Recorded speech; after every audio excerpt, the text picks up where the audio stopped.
Well, I'm really excited about today's show. It's something completely different than anyone I've had on the show, which makes you unique, Kat, which you are. But I am so excited to introduce people to Kat Bailey. So thanks so much for being Oh, on you're here. so welcome to have. Thank you very much for having me. I really appreciate it. Absolutely. So, Kat is a medium or an intuitive or whatever you want to call her, but I call her a medium, psychic medium. And I'm just going to share, Kat, really briefly how we met, Oh, right? yeah, perfect. So we met several years ago, 4 years ago to be exact. My our We have mutual friends who lost their son. I've had Martin and Krista on the show.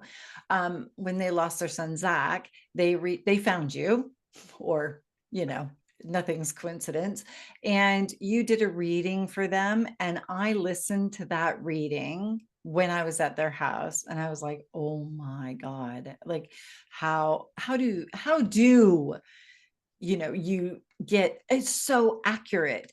So I was like, I need to schedule a session. However, I had seen a medium before after my dad passed away in 2018, which was totally against what I grew up believing. And this medium, it was mind blowing. I was blown away. There was no way he would have ever known any of this information. You can't Google it. But then I heard you and I was like, oh, I need to have a session with you. However, it was after my son-in-law Jack had passed away. It was literally like a week later. And I was like, right, I need to talk to Kat. So that's how And we when you, met. And from then on, Kat, I just am like, right, I need a session. And then I tell everybody about you. And you've seen so many of my friends and so many of my family. And I'm like, she has to be on my show. Duh. bless you, you're so sweet. But your life before we met was really kind of quite religious, or kind of a really kind of different background, wasn't it? So I think it's important Yes. for people So to. when I grew up, yeah, I grew up. I mean, I walked away from religion many, many years ago, much to probably some people's oh well opinion, but I left religion, not spirituality, but I left religion many years ago. I'd say probably 8 to 16 years ago. But when I was a teenager, my parents went to church, and then I went to a Christian high school. My husband at the time, back in the day, was a pastor. Like, I was really involved in like the Christian beliefs. That's how I grew up. And so the idea of a medium, honestly, it was like, not for me when I met you, but had this been years ago, it'd been like, oh, Yeah, oh, frightening, isn't it? I think that's what I terrifying. kind of want to be here today for, to really alleviate some of the kind of fears or kind of myths out there, really, of what a medium is. First of all, I'd start and I'd say that I think all of us have the ability to connect, that we are all part of the life force around us. You don't have to give up your faith or your religion to be spiritual or to operate. In fact, sometimes they're just different pathways to delivering the same thing, really. I feel that mediumship is an awareness or a growth of awareness. And so if we look at it like that, and maybe that's why sometimes the word intuitive is almost kinder, because people have these, I'm always really interested in labeling. Like when people label something medium, you get this kind of frightening kind of edge of, oh, there's this element where there could be a charlatan or they could be fraudulent and all these kind of things. But to be quite fair, you get fraudulency in banking, you get fraudulency in every career. It's just that this, somehow it's got badly proportioned to this area or industry. And I think that's changing with evidential mediumship as people's fears are getting alleviated by the evidence that they're seeing, the scientific research that's coming out of America as well at the moment. There's lots of evidence that different things are happening with the brain waves, for instance, and that there are evidential blind readings, and some of the universities have done a lot of testing, like Arizona, for instance. And so you can see that there's a body of scientific evidence that's starting to be built. And I think there's so much more that can be done. Of course I do, but I sort of come from my own stuff. I never wanted to be a medium in terms of, I wasn't a reluctant medium or anything. It's just I had a really successful career. I was a head of buying. I was a very happy in the retail industry in the UK. I didn't intend to kind of go off that path. I'd wanted to be in buying from a very teenage year. I'd always been a shopper, and I just wanted to follow that trace. And so for me, what was interesting, and maybe part of my soul journey, was part of being the fact that I had a very normal life for 32 years. I had some intuitive moments in my teenage years. I had some weird things that happened to me. I'd kind of written them off as coincidence or just a weird quirk that belonged to me, things where I'd say, oh, I know if we go to this cafe in this town at this time, the boy that I really like will be in that cafe. And so my friend would be like, no, he isn't. We don't even know where he lives. Like, what are the chances of him being in that cafe at that time? I just knew. I like, look, I promised you we're just going to go. We're going to find him. Sure enough, we'd go. And she'd be like, how did you know that? I said, I don't know. I just knew. And they're silly little things, aren't they? I'm laughing about it. It just seems so like funny now. But they were like little insights when I look back, and I think, because I'd write it up and say, well, I wasn't intuitive. I didn't have any mediumistic behaviors prior to having a diving accident. I don't recall any. But then I really look back and I think, oh no, there was a leaning, there was a curiosity. My first exposure to my own medium had been when my sister had lost a child, and my mum actually was really worried about my sister. She'd been really down, and so an event, and somebody was coming to the town that we lived in, and she thought she'd take her. And I don't know that she really fully understood or knew what a medium was, but she just thought, this person has got a healing capacity and could change my daughter's life, and she's in a really bad place. And actually, I believe there was about 400 people there, or a really large gathering that night. And actually, my sister was one of a couple of people that were chosen. And the reading that she was given was mind blowing. And that, specifically said my grandfather had come through on my mother's side of the family. He'd been in a wheelchair just before he died, which we didn't actually know, but we later found out that he had. That there was a piece of wallpaper on the wall behind. She just bought a new house, and just as she left the house, she noticed that in this new house that she hadn't even been in more than a week, the wallpaper was peeling off, and she thought, well, I do need to tile over there, but I'll get around to it when I decide how I'm going to decorate the house. And she sellotaped down the piece of wallpaper. It was so specific. It was before social media, so social media didn't even exist at this stage. And the woman says, I know that when you left the house, you sellotaped down a piece of what it was just mind-blowingly evidential. And it might sound mundane to some people, but it was the facts or figures that sort of moved my sister through her grief. And this realization that the miscarriage that she had was like, the explanation that was given, it was a really sort of gave a healing sort of element to my sister. And it was able, actually we saw a massive shift in her well-being. She suddenly turned around, decided that she was going to try again, wasn't going to dwell quite in the depth of her sort of suffering that she was in. There was definitely a lightening of vibration. And I think I was just really lucky that there was 12 years between my sister and I. So I was nagging me, who is this person? What do you mean they can talk to the dead? Like, what, when, explain this to me. I don't understand what you're talking about. I think I was really lucky. My mum was like, oh, well, you can't be exposed to this till you're 18. This is what it is. And when you're 18, I'll take you if you want me to see somebody. And so I nagged and nagged. I never forgot. I just nagged and nagged at her. And so I did have a few experiences, and they were all really positive ones. I have to say that being a sitter in my sort of, early 20s or kind of late teens, I actually got some really great advice from people that transformed my life and put me on the life path that I was. So I felt very useful. I think when my own grandfather died, I had a really healing experience with somebody reading for me and bringing through evidential information that really comforted me, actually, Lisa.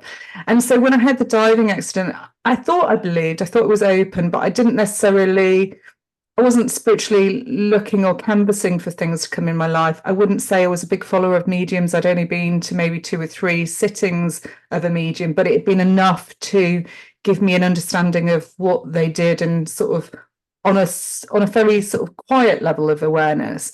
But when I had a diving accident, that all changed, because in that diving accident, the Kundalini energy in the body was ruptured. And I started to have experiences shortly after the accident where I started to see things, hear things that I'd never experienced before. And I'd be honest, because of the culture that we've grown up in, I was quite fearful. TV sort of wants to dramatize certain things, or media, and I'm not saying it's their fault, but it sells films and it makes something exciting. Of course, we really enjoy that, and there's nothing wrong with that at all. But it sort of paints this picture that is kind of like negative sometimes in connotation. And my experiences to this point had always been positive ones. And so, and yet I was fearful because I was influenced by society's norms and society's beliefs and ideas when it started to happen to me. But when it happens to you, you've got a choice. You can either write it down as mental illness or kind of craziness, or you can go and get evidential information. Now, the thing that was happening to me is I was getting very strong evidence. I could see my grandfather in spirit. He was talking to me. He told me to go to a particular town. He told me to go in search of black and white postcards. He told me the name that would be on the postcard. He told me the location. He told me what would be on the postcard, that it would be a hay bale, that it would have a connection to my family on his side of the family 3 generations back. It was very specific information. It wasn't alarming information. It was very accurate information. And I decided that I could either think I was crazy and not do anything about it, at which point I would have probably sectioned myself and gone into hospital, or I go and investigate and see, give myself 24 hours and time. If I go to this town that I've never been to before, if I find these black and white postcards and it has this image on it and it has my great grandfather's name 3 generations back, and it has the name of the photographer that's been given to me on the postcard, then I have a different option, a different choice to make. And so that's what I did. I took family members with me. I said, this is the location that we're going to look. I saw my grandfather's initials on this suitcase, and I said, it's round here. We've got to look round here. Where's there a shop with black and white postcards?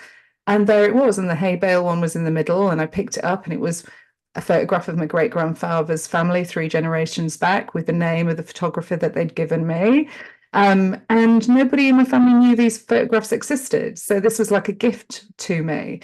And I find it really beautiful because it was quite all inclusive, because my sister had done the family tree. She's very into genealogy. It was a big family on that side of the family. And we were able to put the photographs 3 generations back, 1800s or whatever that was. We were able to put the photographs next to the images of the people, the 1900s and stuff, and just put these photographs next to the names. And some of the names are quite unusual. So again, it evidentially checked out. The names connected, the dates connected. And we were really amazed. It was kind of like, wow, privileged that we were part of these families that were photographed by this person when photography was just beginning or coming out. I mean, it was quite rare. I would imagine a camera was quite expensive in those days, and it wasn't frequent that you would get that opportunity in perhaps working class families to sort of see this level of get exposure to it. It's quite a nice thing, because photography in general, even though I didn't know these photographs existed, was a big theme in the family. There was lots of lovely photographs, and they did seem to, and I can only think that the curiosity with this photographer visiting them in the early days meant that from that generation on, everyone wanted a camera, everybody wanted to explore photography, because it had inspired them in some way that this different thing had happened on their farm, in their community. And so you see these lovely things, and it's only really in looking back can we look forward. So I feel that this was the evidential break for me, where I said, well, it can't be madness, because madness wouldn't deliver this level of evidence. So when the doctors are saying, are you sure? I'm like, I'm sure. Like, what would you like me to explain? 2 days ago, I showed you this, I told you this is the evidence, this is the information. It was evidential. And so from that point, you have a choice. I initially went to learn to kind of close it down. I wanted to know how to stop it. When I learned how to stop it, I then got curious as to what was it? Why did this happen to me? What was that? Like, how does that operate? And so that curiosity started a seed sown in my mind, and I started exploring it and developing it and playing with it and just having fun with it. I never ever expected to do anything with it. I thought I was just exploring myself, getting to know who I am. And it was a great, for many, many, 15 odd years, it was a great journey of self-discovery and wondering and realizing that the world around me is a wonderful place, and that I really hadn't experienced half of it was quite an eye-opener, that like there is more available in the consciousness than just this physical body, and you can see amazing things. And I've been really fortunate to see some incredible things, like, from table tipping to kind of transfiguration, where somebody's energy changes and a screen or image of somebody appears different to the person that was sitting in the chair with no projectors around you. I've seen things lift off tables without any, I've been around magical people, and I evidentially have been able to check out what they're doing and check, there isn't a trick, there isn't a crazy thing going on here. And I'm like, wow, like if this can happen in energy, we can move energy in this way. And we haven't really even grasped like the proportion of what's available as in the human race to do or learn about or kind of explore, really. And that's kind of interesting to me. So I come about this from a sort of level of curiosity, I guess. And I think there's a lot of growth in it, personal growth, but there's a lot of sort of understanding that our point of view of the world is very limited, and that there's so much more that we can learn, and that we just have to be open. We don't want to be gullible. We don't want to be, we want to check the facts. We want to make sure that the evidence is real, but we can be curious and we can explore these things. And that's kind of where I came about my work. And, I play with it for a while and get excited about it. And I can tell you this, or I can share this with you. And I play with it and I really enjoyed it. And I have to be honest, my husband was quite scared initially. He was not of this kind of ideas mindset. But after a couple of years, he realized that I was happier, healthier, vibrant, more bubbly than I'd ever been. I'd always been a bubbly person, but I suddenly had my mojo back. I was really like, I don't know, just very sort of happy. And do you think, was that because were you doing this as a business, or I was just doing this as an exploration. I spent 15, 20 years of just playing with it. And so never, this never like changed you as a person? You were more happy, you were more energetic. just more centered, more kind of curious, understanding, more compassionate, sort of not wanting to judge. I think it took the judgment away from me, because I couldn't judge any of these things. I was just curious about them. So I think I started to move towards unconditional love and non-judgment. They're two things that I really stand by, and kind of I wanted to explore who I was, absolutely, but I wanted to explore what the world around me was capable of doing as well. And so I just got curious and started just to feel my way and explore different things, from trance to all sorts of things. And I looked at the science of trance in clinical therapy, and then I looked at trance demonstrations where people are in altered states and bringing through information that they couldn't know. And so I just explored it and played with it for a while, and never thought about doing it as a business. That wasn't on my radar. I just wanted connection with loved ones in spirit that had passed, that I was deeply in love with, and I want to keep that connection going, and I wanted to feel an element of them in my own life. So it really started with me, Yeah, which I think is the best. Yeah, that's absolutely the best way to go, isn't it? It's because you were doing this for you.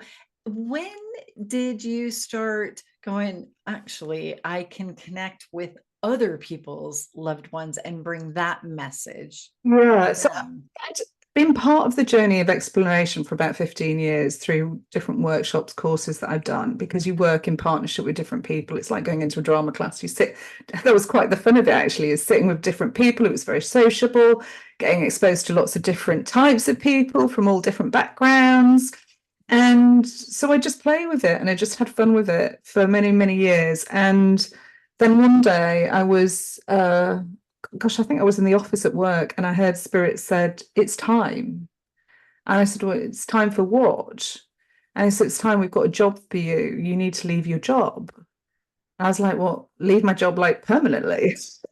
Like what? And they were like, "Well, we've got another job coming up for you, and we need you to leave." And I didn't do anything at first. And I ended up at a demonstration that a friend was doing. And it wasn't actually her, it was her colleague that was working with her, just stopped me and said, "Excuse me, can I come to you? I just need to say, apparently they said it's time. It's time. It's like now." Now we have to have other people say it to you. I was like, we've said it to you. You obviously weren't listening. Louder, and we'll say it again. Are you listening now? You're listening. And so again, these signs or synchronicity, look for the repetition because there's some significance in that.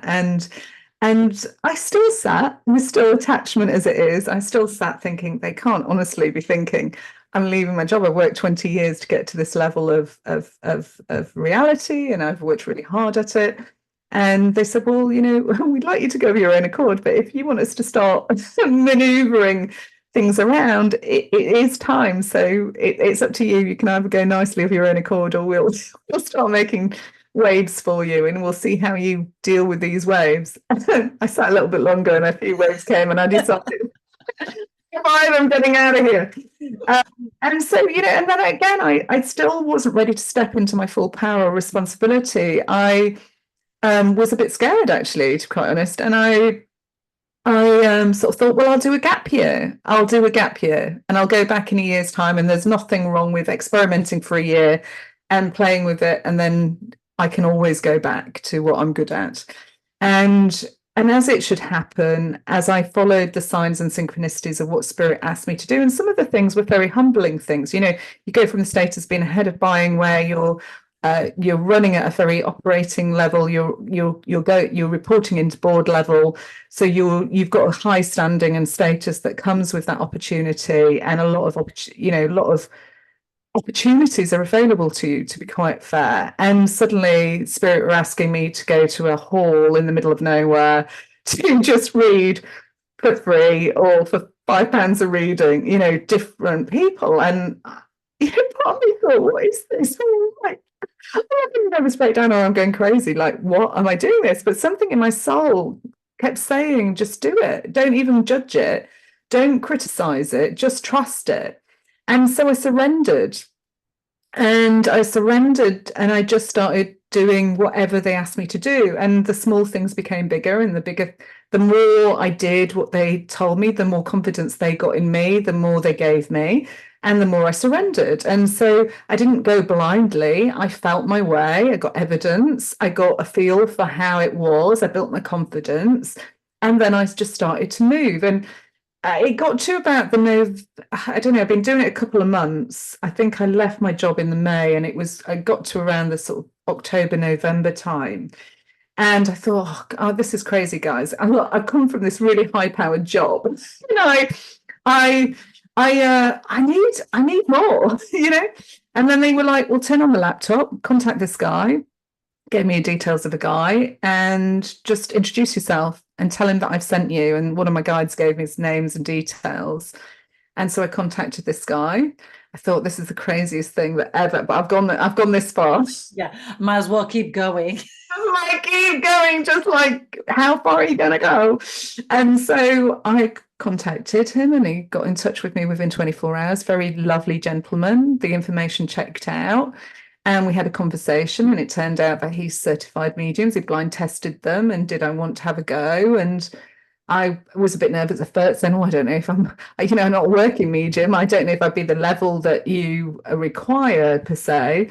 But I'm happy to give it a go. And then I actually scored in one of the highest percentile for the tests, and against people that have been doing the work 30, 40 years. So I suddenly was like, oh.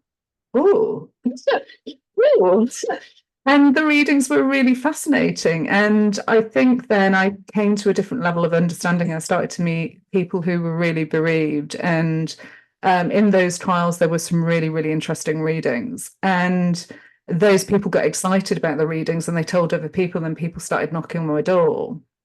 And long story short, I was certified. I had a feeling that when I got back from this trip that I'd been sent on to India, that I was going to start this new level of work. And that's exactly what happened. And I think what's really nice, Lisa, is that I work very authentically from the heart, but word of mouth just traveled. And I've not really had to advertise. I've just gone with the flow of whatever. I really believe that energetically, the right people that are supposed to be with me will just be sent with me. So I don't scout for work. I just let everything organically happen. And I've built my reputation over time. And I think that's what's really good is I am certified. I have been fetted. I've been fetted by Mark Island. I've been fetted by Bob Olson in the States as well. And I've also undergone a series of different sort of, uh, you know, sort of experiences through Joe Public as well, who've written testimonies and reviews. So I think I can honestly say that I have come from a recommended source and that people have liked the experiences they've had. And that's how I've ended up working at this as a career, if you like. So it's happened very organically, I haven't pushed for it. I've just allowed the freedom of my soul to surrender and go where it wants to go. And that in itself has been a life-changing experience, because the corporate life that I lived before, you always had a strategy, you always had a plan, you were always trying, pushing, hard. And now it's like, maybe let's try a different way of life. Let's try this feeling the way, and just letting what's meant to come to you, and what's not meant to you, let it pass you by. And so, and the more experience they get, the more the philosophy changes and you surrender more. It's a forever moving. That's what's so interesting about it. It's a forever moving experience. So I'm in a really happy place. I'm in a really good place right now. I'm about to expand my wings into some new projects, and I'm very excited about them. And I get to meet lovely people like you. And Well, it's been, well, I know that the people who have met with you are so happy that you left your job. As a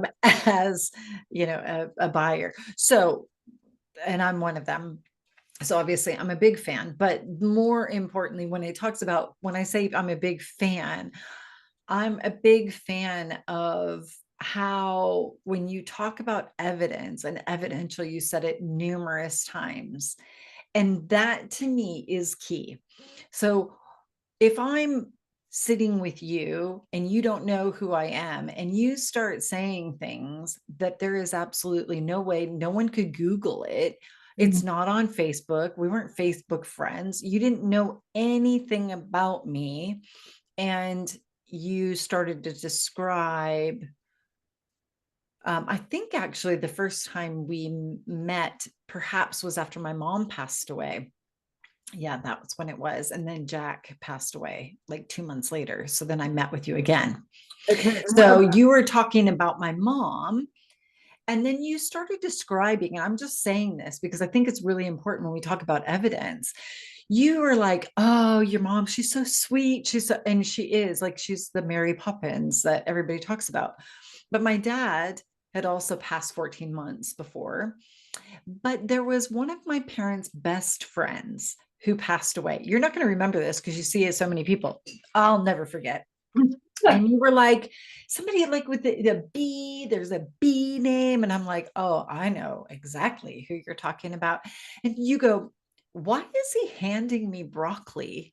And I was like, oh my God, because he had a vegetable stand. He had a vegetable stand down in Seattle. That was what Bo was known for. And then you were describing him, you were describing my mom, you were describing my dad, and like they were all together laughing, which is what they did here on Earth.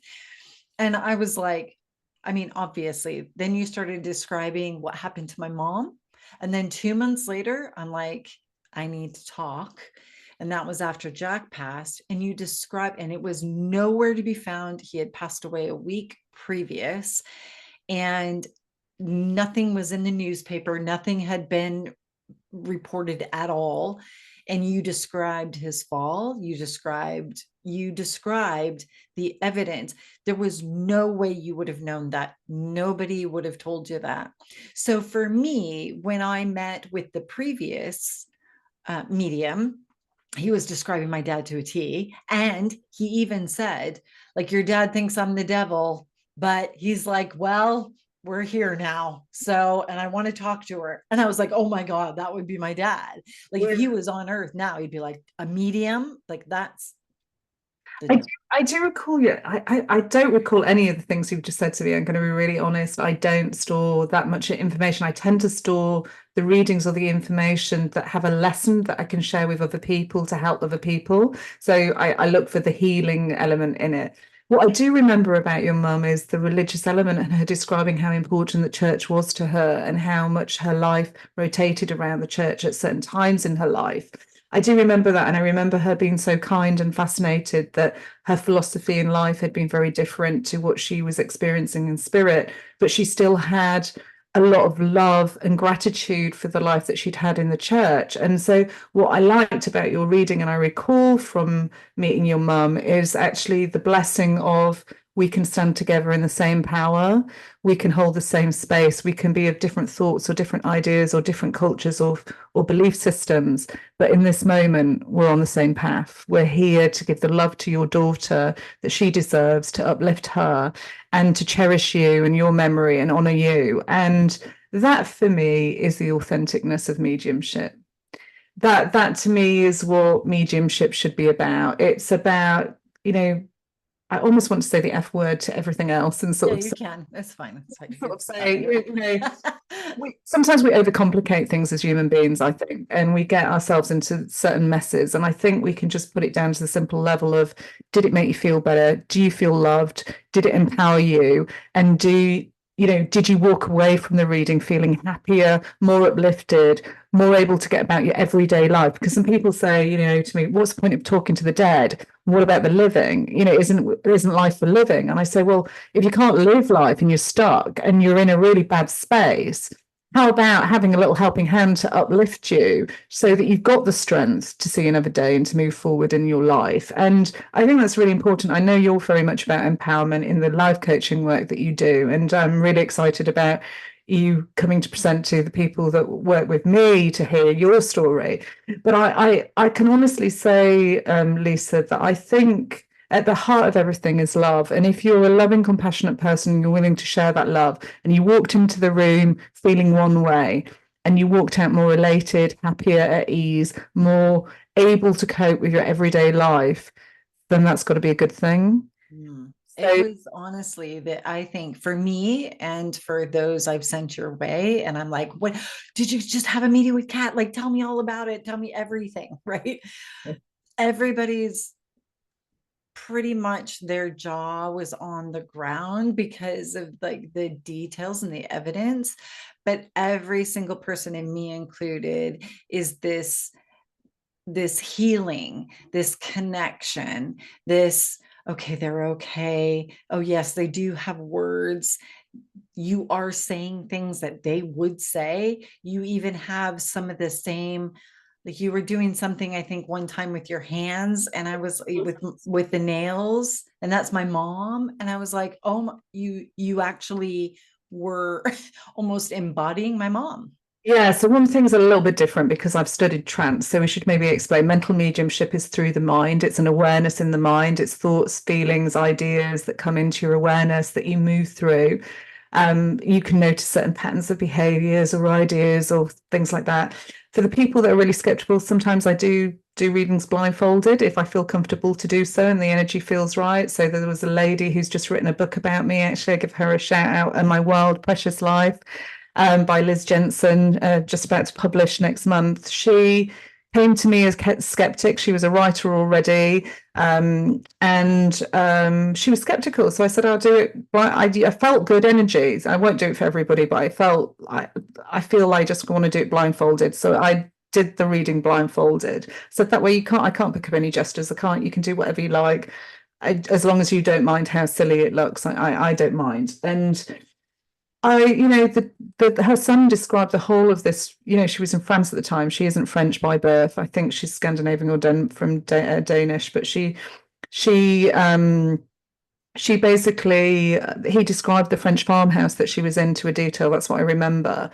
And he described the trees and the apple trees outside and the things that she'd been doing that day and that morning and the day before, and things that she'd been doing in the kitchen, and specific things. And again, they weren't things that could be Googled. They were things that she'd literally just done like 10 minutes before picking up the laptop. And she was really moved by it, and she was deep in grief when she met me, and she asked to come back, and because of a skeptical mind, Spirit decided they'd give her a different person. They gave her her aunt the next time, and she was like, why is my aunt coming through? It's like, they're saying because you're really skeptical and they want somebody in the family. Like, you just couldn't know, that's so obscure that we can detail and talk about.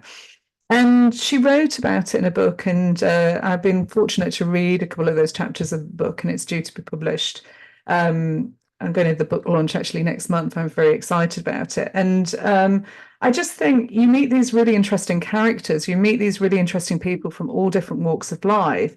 And to see her transformation and to hear how much it moved and touched her and it changed her life, even being skeptical, but openly so. She wasn't rude to me. I do find that if somebody comes in with a kind of funny attitude or a way of, well, I will prove this, sometimes it doesn't work, because if you don't believe and you're not open to it, it's not spirit. It's actually, I feel fearful. I feel uncomfortable, and my energy doesn't resonate with yours, just as that happens in life with everybody. And then I can't gel and I can't get that connection. So there are times when fear or something else happens, or maybe spirit actually have a different agenda for you and they need to get you somewhere else. To look at something differently, I have to trust implicitly everything that I do and feel my way. And so, and I've got more confident with it as I've got more experienced in it, for sure. I've changed a lot, I feel. And I think, what I sort of want to get across is that people can come from all different walks of life, and they can be at different levels of grief. But she walked out feeling happier, healthier, even with a skeptical mind, just kind of wowed, just like, how can that be? And that's kind of the excitement or the wow that I had when I experienced it. I was like, how can I have lived 33 years and never known any of this ever existed? Like, why does nobody ever talk about this? Why doesn't people tell you about your intuition? Your intuition can save your life. It can guide you to the right space at the right time. And I know in my diving accident, it saved my life. The instincts that we have to protect or to kind of work with are, I was in a creative trade. Buying is a feel your way. I think Spirit had been training me alongside for a long, long time, because you had to feel your way through the colors, the fashions, the trends. And so intuition was an important part of the game. Yes, you had sales figures. Yes, you had merchandising information, but that didn't always tell, you could follow a trend that was selling every year and then suddenly it'd drop off a cliff. But if your intuition told you, oh no, this is a new thing that's coming in and we need to pull back on that, I was always very successful. I always had good sales figures. And so I feel that was because, so I feel that intuition can also have a commercial element if you work it properly to your favor, where it can help you make better decisions, can make you make life choices that make you happier, healthier, more comfortable. So I don't know, I think I'm just kind of interested, Lisa. I love meeting loads of different people from all walks of life, and I've always been a good people person. I love personalities and I vibe off them just like you do. And it's kind of fun. And, it's like today in the office, like 4 very different personalities, all with different storylines. And I just came away feeling blessed with love. Like, one minute I'm reading for a lady in America who's very young, doesn't know where she's going in life, and Spirit, she's lost. Like, I don't know what to do with my life. And I feel like I'm falling into a depression and I don't know where to go. And I was like, just a minute, let's tune in, let's just start channeling. And suddenly Spirit are talking about her love of food and baking, and they're telling me about how she's this amazing cook and the kind of things that she likes to cook. And they were saying, you've never considered doing that for a living. In fact, they're telling me that you work in the watch business. You're working making watches and selling watches. And she said, that's exactly what I do. And I said, but your love and passion is cooking. And Wow. so we had, so it was like complete polar opposites apart. And suddenly she's like, aha, okay, I get it. That's why I feel so out of sync.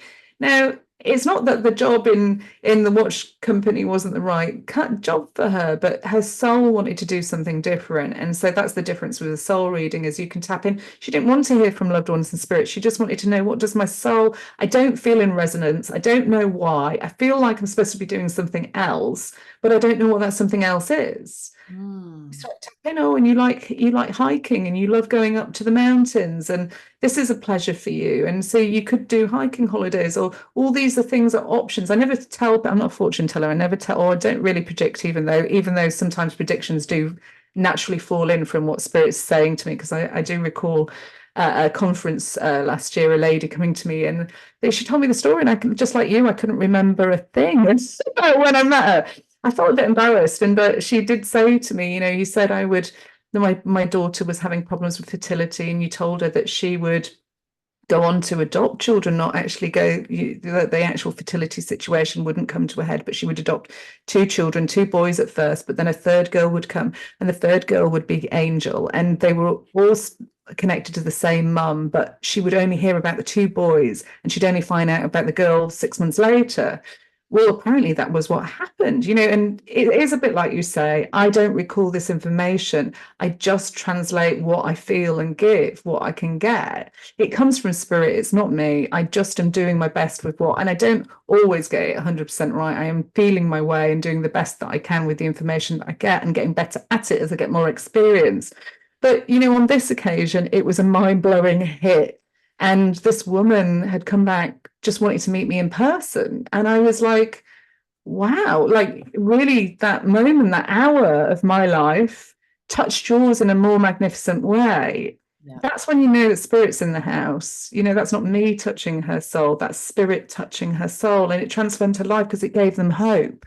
It gave them hope that tomorrow was a better day, and something good out of a really challenging situation would come that would transform heartbreak into a higher vibrational energy. And I think that's magical. That's what I do this for, is like when I see people, and I see there's a lady, I always like this story, because there was a girl that came to me, and when she came, she was like, she was troubled with her weight, she was unhappy in her life, and spirit gave her two or three things. And the next time, she waited 2 years to come back on a reading, and I was reading for this woman, and she said at the end to me, "You don't know who I am, do you?" And I was like, "Sorry?" She was like, "We met a couple of years ago." And I was like, "Did we?" And and then she tells me this story of this reading, and I'm like, "Oh my gosh, I know who you are." And I was like, "But you don't look anything like." And she went, "Your reading changed my life." She went, "I am so happy. I was miserable when I met you. I've lost tons of weight. I've motivated myself. I've met the partner of my dreams. I've moved countries. I've moved jobs, careers." I mean, I was like, literally like, oh, and it'd taken her 2 years, but the transformation, oh God, she looked $1 million. And I was like, that for me was like, I actually started to cry. I was like, that's empowering somebody and making a difference. So if that's evil or the cult, then I want to be in that cult. Yeah, so sign me up.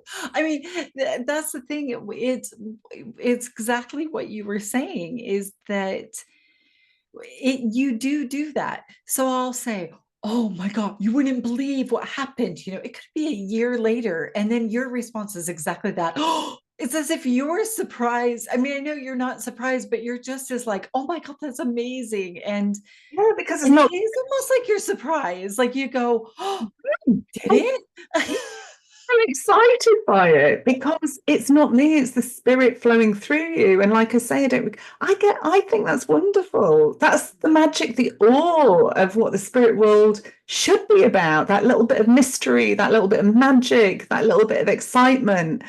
Oh, it's like the elixir of life. I just think that is pure spirit, and it's not me. And so I do get excited about it because I'm fascinated by it like you. That's why I'm interested in it. That's why I'm doing it, is because I just want to understand it more. And the more I get feedback, the more I learn and the more I understand and the more sort of amazed really I am by the power of simple words or gestures. Like you said, it can be a gesture. Sometimes it can be someone leaning to the side or rocking on a chair like they used to do, or One of my favorite ones was actually your friends, Krista and Martin and their son going, through my daughter. Yes. Yep. Look at my guns. And I'm like, well, I would never do that in the month of Sundays. I've never even heard that catchphrase. Yeah. Yep. You Yeah. know, you get those moments in life and you just think, wow, I'm walking in somebody else's shoes. I'm understanding their life a little bit better. And now I can be a bit more compassionate because I understand. Mm. And so, we say it's greater awareness, but maybe mediumship is understanding and more compassion, or kind of walking in someone else's shoes or feeling somebody else's personality. It's allowing the soul to come that little bit closer. And I really do believe that every soul that touches my soul, changes my soul, affects my light, which expands or grows, my knowledge, my experience grows. I feel incredibly grateful, incredibly privileged to, and then I can help other people. I'm a good networker in terms of like, oh, I know so and so, they've just been through the same thing. Yes, of course. Yes, good point. Let me find out if I can introduce you to them. I'll ask their permission if I can connect you. So I don't think connection's just about the living. I like to believe it's about the dead. I think it's about the living as well. And I like to connect the living together. If I think somebody can help somebody or somebody's got information, I ask their permission. Of course, I don't just give out information willy-nilly, but Yeah. if I feel that vibrationally the spirit is telling me that person would be a good connection with that person, or they'd get on really well, or they'd be able to share each other's stories and uplift one another, then I will go that extra mile. I only ever do it when my soul tells me to do it. But I will follow that intuition, and the more that you surrender, the more flexible you become, more Mm. flexible. And More it flexible. is, it is, it is a gift that you have, but I'm so glad that you didn't ignore it for too long. You say, you say it's a gift. I do think everybody can connect. I don't need everybody's medium. Mediumship's quite hard. Yeah. It's like, but it can be really fun, but it can be really hard if you've got somebody deep in grief, or Yeah. there was a situation just the other day where 3 people murdered in one moment, and you're the first responder. You're the person talking about everything that's happened and the shock of it all, and you're picking that vibration up. It's really challenging work. It's not for the light-hearted. And you need to have qualifications in grief. You need to be able to work healing with compassion. You need to be able to speak the truth. You need to be accurate. Otherwise, you can do a lot of damage, right? So let's be honest. If you are inexperienced, you can do a lot of damage. So I think connection is for everyone. We can all play with that and have fun with it. We can all connect to our loved ones. And we can learn. It's a skill that can be learned. So although it is a gift in the same way that playing the piano is a gift, in that some people will be born like Beethoven and just play naturally really amazing music, and some people will have to, get the music sheets out and practice every day. Mediumship is just the same. Mm. So I don't think it's really that different. We categorize it differently because of the level of the unknown, I think. But I think the more I get to know it, someone's here, look, they want to lean like this. It's not how I sit. But there's a feeling of like leaning into it, or kind of comfort. And there's a feeling of you just go with the flow, and you feel your way. And I think it's interesting, isn't it? It's just fascinating. Yeah, it is absolutely fascinating. And that would then lead me to, how can people find you and find out about your work? Because I know it's not just mediumship. I've had card readings with you that I still have the recording and still friggin' blows my mind. And even Darren's like, Kat said that would happen. My, So my favorite one is actually my friend Jackie. When before COVID hit, I said to her, so you're closing your cafe down for the summer months then? I hear it's going to be closed." And she was like, "No." I was like, "No, it is. I understand that it's going to be closed." And she was like, absolutely adamant. "What a load of crap you're talking today," she was saying to me. A few minutes later, and her husband went just like Darren did. "Oh, well, Kat did say it was going to be closed." exactly. COVID hit, we'd never experienced anything before it got closed. So it's these funny little moments, aren't they? I don't card read very often, actually. I tend to just card read for friends. I don't know why. Maybe I ought to do it more publicly. I tend to do mediumship readings. I'm a clinical hypnotherapist as well, Reiki master. I love to do sound healing. I love to do breath work. I like lucid dreaming. I've got 100 things under my belt that's not just mediumship. I'm a constant learner. I'm like you. Yes, love it. I know. Yeah. And so can people find you on your website? So in terms of my website, if you go to www.cat-b.com, that's where you can find me, or you can email me at mediumcatb@gmail.com or hello@catb.com. Or you can find me if you're wanting different skills, if you're wanting more healing and you're struggling with grief and you maybe want to transcend your grief the spiritual way or through different tools, spiritual tools, you could perhaps come to Transcending Grief. So there's a Facebook site called Transcending Grief. You can go on there and you'll find Paige Lee and I and many other people like yourself operating on there. There's a good network, and we do all sorts. We do Reiki, we do chat rooms, we do book clubs, we do talks, we have guest we just do a bit of everything. Anything that will be healing or people are interested in, we try to get somebody on or work together as a team to bring something together. There's a lot of free resources, there's some paid ones as well. We try to balance it all out, and so that's really nice if you're suffering grief. If you're interested in mediumship, then come to me at Cat B. I've got a Facebook page, Cat Bailey, and Medium Cat B is my main page. I'm going to try and merge them into one at some point. Just haven't got around to it. And the website's refreshed at the moment, but it's still online. The old one's still online. Okay. Yeah, you did say you were having a refresh. So, I mean, I'll put all the details in the show notes, but like I said, I really wanted to have you on the show because I know that there's going to be people who are listening who are either skeptics, which is absolutely fine, like you said, and others that are curious, and others who are full blown, like, yes, followers. But I think that kind of range is really important, that we kind of touch upon all of those things. And I wanted to personally have you on here because I know the work you do. I've experienced it. Darren's experienced it. My girls have, like everybody I know pretty much who's open. I will send your way. One thing I'd say on that is you've gone with your energetic kind of, feeling out who would feel into this. What I would say is nobody should be forced to experience it. You have to go with the desire or curiosity yourself, not because somebody else told you that you have to. I'm a great believer that we all have our own ways of seeing the world and that we should all follow our own pathway to a certain degree. If you like paths. Yeah, but no, you're right. And I've had people say to me like, oh, my friend lost some and some, I'm going to pay for them to come see you. I was like, no, no, no, no, no, no, no. Like, they need to be ready. They need to be the ones. So I appreciate that you say that. These are all open people who have said, oh my God, I need to talk to Kat. I think it's fine as well to sort of share details and say, look, this is someone I've been to see and it's really nice to recommend them. But does it feel energetically right for you? And if it does, great. And if it doesn't, like I said, I really believe the people that find me are energetically supposed to. And I'm getting better at kind of being able to deflect, well, I'm not sure I'm the medium for you or the right person, but, I'm here to help you in a different guise if I can. What's the issue? So I've got so many things in my portfolio of study that I can, if I haven't got the skills myself, I certainly know the person to direct you to because I meet so many thousands of people. Yeah, exactly. And that's the ethical part of the work Yeah, that you refer them do. on to professionals that have got those skills. I think that's important. Absolutely. Well, thank you so much for being on the show. It's been great.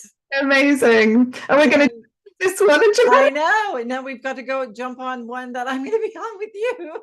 So thanks so much, Kat, for being with us today. See you, everybody. Lovely to meet you.